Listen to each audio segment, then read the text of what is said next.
स्तनधारियों में सबसे अधिक दांत सूअर और घोड़ा का होता है, जिसकी संख्या 44 है। दांतों में सड़न अर्थात दांत में खोखिला हो जाता है, वह फ्लोरीन के कारण।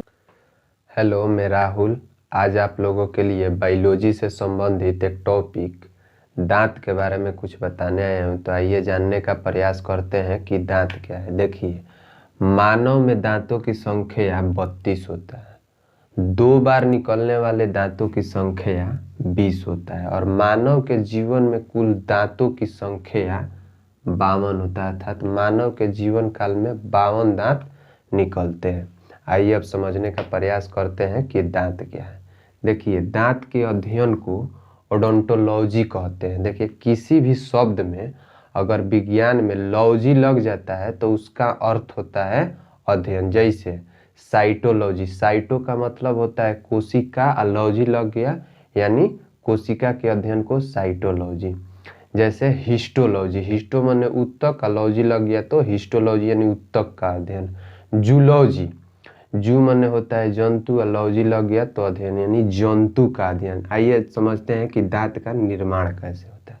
दांत के निर्माण में 3 यौगिक भाग लेते हैं: कैल्शियम फॉस्फेट, कैल्शियम कार्बोनेट और कैल्शियम क्लोराइड। कैल्शियम फॉस्फेट महत्वपूर्ण होता है, जिसका भाग 85% रहता है। उसके बाद कैल्शियम कार्बोनेट होता है, जिसका भाग 10% रहता है, और कैल्शियम क्लोराइड का 5% रहता है।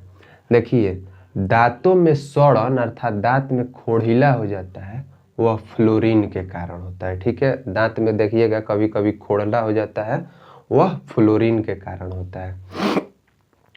दांत का लेयर, देखिए दांत में 2 लेयर पाया जाता है। ऊपरी लेयर को इनेमल कहते हैं, यह मानव का सबसे कठोर भाग होता है, और आंतरिक लेयर को डेंटाइन कहते हैं। ठीक है, डिफियोडोंट, देखिए मानव के जीवन काल में जो 2 बार दांत निकलते हैं उसी को डिफियोडोंट कहते हैं, और मोनोफियोडोंट, मानव के जीवन में जो 1 बार दांत निकलता है उसे मोनोफियोडोंट कहते हैं। डिफियोडोंट की संख्या 20 होता है और मोनोफियोडोंट की संख्या जैसे अक्कल का दांत। आइए अब डेंटल फार्मूला यानी दांत का सूत्र को हम देख लेते हैं। देखिए, इंसीजर, केनाइन, प्रीमोलर और मोलर की जितनी संख्या होती है उसमें 4 से हम भाग दे देते हैं ना, तो दांत का सूत्र निकल जाता है। आपसे पूछेगा कि जो फॉर्मूला होता है डेंटल फार्मूला, वह कितना भाग होता है, तो 1/4 भाग। अब देखिए, वयस्क में इंसीजर की संख्या 8 है, तो 8 में 4 से भाग दे दिया गया तो 2 बचा। केनाइन की संख्या 4 है, तो 4 से भाग दे दिया गया तो 1 बचा।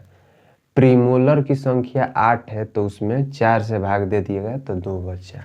और मोलर की संख्या 12 है, तो इसमें 4 से भाग दे दिया गया तो 3 बचा। अगर आपसे पूछ देगा कि सूत्र दे देगा और पूछ देगा कि मोलर की संख्या क्या है, तो देखिए मोलर यहाँ पे होता है, तो मोलर की संख्या सूत्र में 3 है, तो इसे 4 से गुणा कर दीजिएगा तो मोलर दांत की संख्या निकल आएगी, यानी 3 × 4 = 12, यानी मोलर की संख्या कितनी होती है, 12। देखिए, बच्चों में प्रीमोलर और मोलर यानी 3rd मोलर नहीं पाया जाता है, तो देखिए प्रीमोलर नहीं पाया जाता है तो यहाँ 0 आ जाएगा, और यहाँ 1 की कमी हो जाएगा। जैसे 3rd मोलर, यहाँ ऊपर 1 कमी, यहाँ 1 कमी, यहाँ 1 कमी, यहाँ 1 कमी, यानी 4 कमी। तो 12 में से 4 गया, 8 बचेगा। 8 में 4 से भाग दिया जाएगा, 2 बचा। ठीक है, तो बच्चों का सूत्र होता है 2102 2102, और वयस्क का सूत्र होता है 2123 2123। ठीक है, बच्चों में प्रीमोलर और 3rd मोलर नहीं पाया जाता है। पक्षी का जो चोंच होता है वह दांत का ही रूपांतरण होता है। ठीक है, स्तनधारियों में सबसे अधिक दांत सूअर और घोड़ा का होता है, जिसकी संख्या 44 है। गाय और भेड़ की संख्या, दांतों की संख्या 32 होता है। मच्छर की संख्या 47 होता है, और जो हाथी का दांत निकला होता है वह 2nd इंसीजर ऊपर वाला होता है। अभी तक हमारे चैनल को आप सब्सक्राइब नहीं किए हैं तो जीएस रूम चैनल को सब्सक्राइब करें और कमेंट कर अपनी राय दें। फिर मिलेंगे नेक्स्ट वीडियो में, तब तक के लिए जय हिंद।